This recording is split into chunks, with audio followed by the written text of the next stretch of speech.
Well, welcome, ladies and gentlemen, to this edition of the 700 Club. I am thrilled to report to you today that I have had eye surgery with Virginia Eye Consultants, and they took out a cataract from this eye. One was already out. Now I can see like it was 20 years ago. No glasses for you anymore, isn't that I can read without glasses. I can see, of course, this thing is so bright. I mean, that's wonderful. God is good, and so I am very pleased.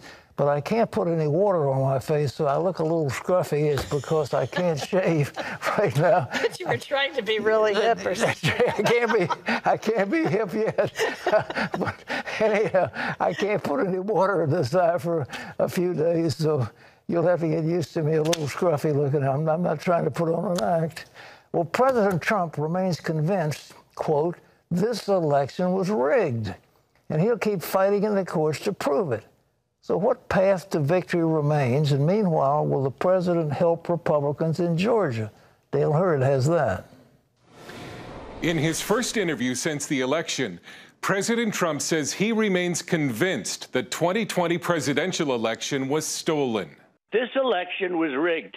This election was a total fraud, and it continues to be as they hide. And the problem we have, we go to judges and people don't want to get involved. And the president's legal team and its allies have now lost, by one count, at least 31 cases contesting the election or alleging fraud. The bad news is piling up. A recount in Wisconsin, requested and paid for by the Trump campaign, again shows a Biden victory in the state. An appeals court in Pennsylvania turned down a request to not certify the election results, while the state Supreme Court rejected a motion to toss mail-in ballots. Despite all the allegations of election fraud, Trump's former cybersecurity chief told 60 Minutes the election was the most secure in American history. We can go on with all the farcical claims that alleging interference in the 2020 election, but the proof is in the ballots. But the president pointed to victories in congressional races and state legislatures as evidence that the numbers aren't adding up. We're supposed to lose seats. We didn't lose one seat, and we gained many, and others were leading in others. The Senate remains up for grabs, with 2 Georgia races yet to be decided. Despite harsh criticism of the Republican Secretary of State and governor, the president said he will campaign in Georgia and is urging supporters not to boycott the runoff elections. So I'll be going there on Saturday night, and maybe I'll go twice. It's very important that we win those races. Joe Biden's biggest problem at the moment is a fractured right foot, injured while playing with his dog. He'll likely need to wear a walking boot for several weeks. President Trump tweeted, "Get well soon." And the president says he will leave office if the Electoral College elects Biden, but he's still holding out hope. Is there a path to victory? Yeah, I hope so, for the good of the country. It will take a brave judge or a brave legislature. In the meantime, the presidential transition process is going forward as Joe Biden and Kamala Harris get their first intelligence briefing today. The Electoral College is set to convene 2 weeks from today on December 14th. Dale Hurd, CBN News. You know, one thing the president pointed out, and I think it was very cogent, how come the African-American vote was greater for Biden than it was for a fellow African-American? It was higher than it was when Barack Obama was running, and also higher than it was when Hillary Clinton was running. So what happened in those precincts? And there are many anomalies that we just don't quite understand. But, you know, it was interesting. Last night, there's a show called Steve Hilton, and it's a 1-hour show on Sunday night. And he says, how come there was no rush by the media or Democrats to declare Donald Trump the winner of the 2016 election? Shut up and move on. That's what they're telling you, the Democrats, the media, the establishment. Shut up and move on. It's time for unity. Oh, is it? Is it really? I don't recall them shutting up and moving on after 2016. I don't remember much unity on their part these last 4 years. It's been the exact opposite. 4 years of non-stop hate, harassment and resistance. They didn't shut up. They screamed. And here's an example that not only was the Washington Post in on this, but he said that in 2016, Democrat Representative Jim Himes of California told Politico that electors should make a change, saying, "I do think the Electoral College should choose someone other than Donald Trump to be president." Now, that is a Democrat representative. So to tell me that the president is taking too long, he's got a lot to do, and he's going to be working very hard. And there are some anomalies that are not explained. And I might add that in the news today, another House seat just in Iowa flipped from Democrat to Republican. So the numbers are diminishing for Nancy Pelosi's party, and it does look like down ballot the Republicans are winning, but how come they don't win at the presidential? It doesn't compute mentally. Well, in other news, an ambush, a car bomb, and a 12-member firing squad. That's what took out a nuclear scientist and his bodyguards just outside Tehran. So who's responsible? John Jessup has more from our CBN News Bureau. That is right, Pat. Iran is blaming Israel and vowing revenge after the assassination of its chief nuclear scientist. As Chris Mitchell reports from Jerusalem, the killing is ratcheting up tensions in the region, as well as putting some people on edge right here in Washington. The assassination took place just outside of Tehran. An Iranian journalist citing regime officials said the ambush began with a car bomb, and then a 12-member squad opened fire on the 3 cars with the nuclear scientist and his bodyguards. But one top Iranian official accused Israel of using remote electronic devices to carry out the assassination. While no one has claimed responsibility for the attack, Iran's Foreign Minister Javad Zarif blamed Israel, and Iran's President Rouhani pledged retaliation. At the right time, the relevant officials will respond to this crime. An Iranian newspaper suggested Iran attacked the Israeli port city of Haifa in order to inflict heavy casualties. On Sunday, the IDF Chief of Staff Lieutenant General Aviv Kohavi visited Israel's northern border and said, "Our message is clear. We will remain fully prepared against any manifestation of aggression against us." Prime Minister Netanyahu specifically mentioned the chief scientist after revealing how Mossad covertly stole Iranians' atomic secrets. This is how Dr. Mohsen Fakhrizadeh, head of Project Ahmad, put it. Remember that name, Fakhrizadeh. Amos Yadlin, former chief of Israel's military intelligence, says Iran has twin tracks toward a nuclear bomb. The public side, where they enrich uranium under watch by the UN, and a secret military program headed by Fakhrizadeh.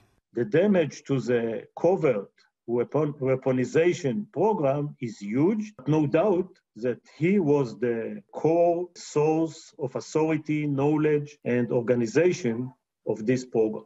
Yadlin sees 2 main options for Iranian leaders: wait for a potential Biden administration or retaliate now. They can use their proxies, Hezbollah, the Houthis in Yemen, or their Shia militia in Syria or Iraq, and they can go to an extreme step, which is launching missiles from Iran. Biden supporters of the former vice president blasted the assassination. Former Obama CIA Director John Brennan tweeted, "This was a criminal act and highly reckless. It risks lethal retaliation and a new round of regional conflict. Iranian leaders would be wise to wait for the return of responsible American leadership on the global stage and to resist the urge to respond against any perceived culprits. For now, the region is waiting and watching for any response, and if it puts the Middle East on the brink of war." Chris Mitchell, CBN News, Jerusalem. Thanks, Chris. Pat, a lot of people waiting to see how Iran responds. Well, you know how they're going to respond. They're going to try to attack. They've got to do it, and it'll happen. But again, I pointed to Ezekiel, the prophecy in the 38th chapter about the coalition that's going to come against Israel in the last days. It will include Turkey, which is the main actor. It will include Libya, where there's a deal been made. It will include Persia, and it will include the Sudan. And that is coming against Israel in the latter days after Israel is dwelling in peace in the land. And Israel is making peace with the neighbors, the Abraham Accords. And of course, it looks as if there's going to be peace with the Saudi Arabian. At least we hope so. So with that in mind, watch your papers and read your Bible, because that's next on the prophetic landscape, and I think it's going to come sooner than we realize. John? Pat, back here at home, the nation's top doctors are warning of a post-holiday spike in coronavirus cases. That's on top of the surge in hospitalizations and infections we're seeing nationwide as winter approaches. More than 93,000 Americans are in the hospital. That represents more than a 90% spike since the beginning of the month. White House coordinator of the task force, Dr. Deborah Birx, is telling people who attended family get-togethers at Thanksgiving to be extra cautious.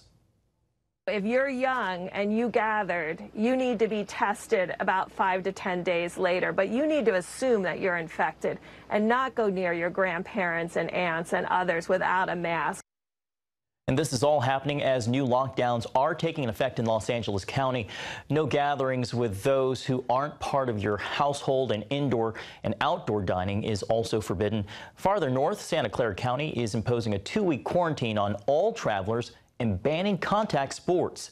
Meanwhile, preparations are underway for potential vaccines. United Airlines is flying in doses of Pfizer's vaccine to be ready for distribution if approved by the FDA. Also, Moderna announced it will apply for emergency authorization for its vaccine today.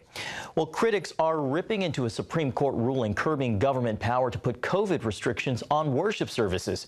However, religious leaders are celebrating the decision, saying that it upholds the First Amendment by supporting religious freedom. Paul Strand reports at the Supreme Court.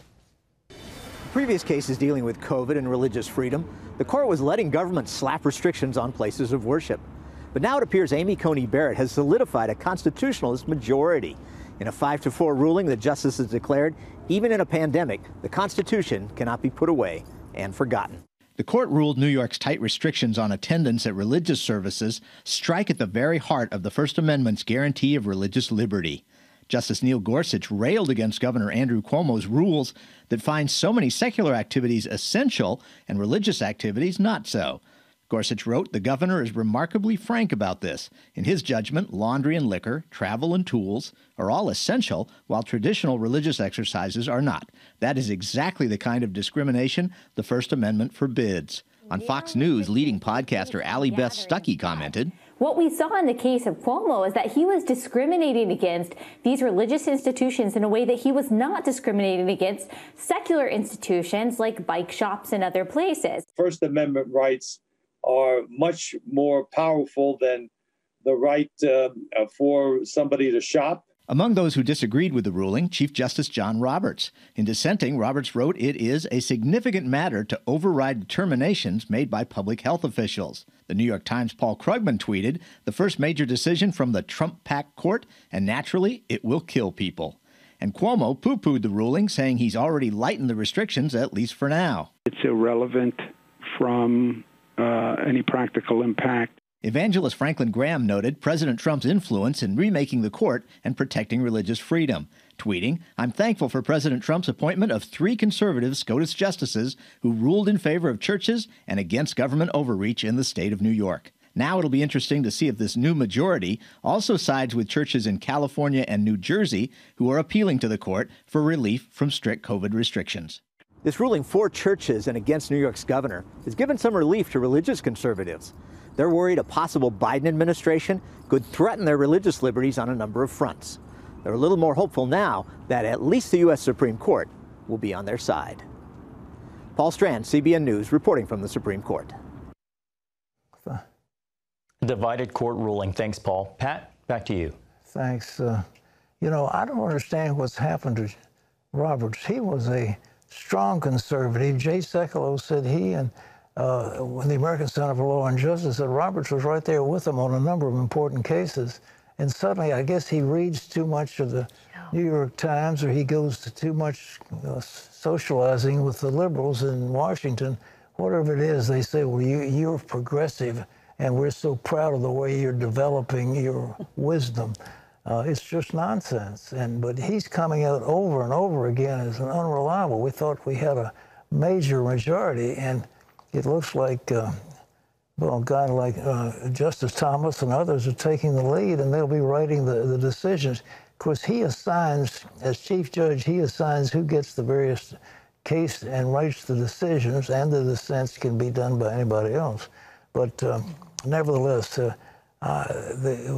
Coney Barrett has been a reliable member of the court, and this is an important thing. I mean, for heaven's sakes, if you can go to a liquor store, you can go out and have a protest of thousands of people screaming and yelling and tearing down buildings and so forth, and that's the quote protected freedom of speech, but you can't go to church and worship God. I mean, it makes no sense. So good for the court, and so people can rail against it. Krugman of the New York Times can rail and rail and rail, and they will. The liberals will always be mad about something.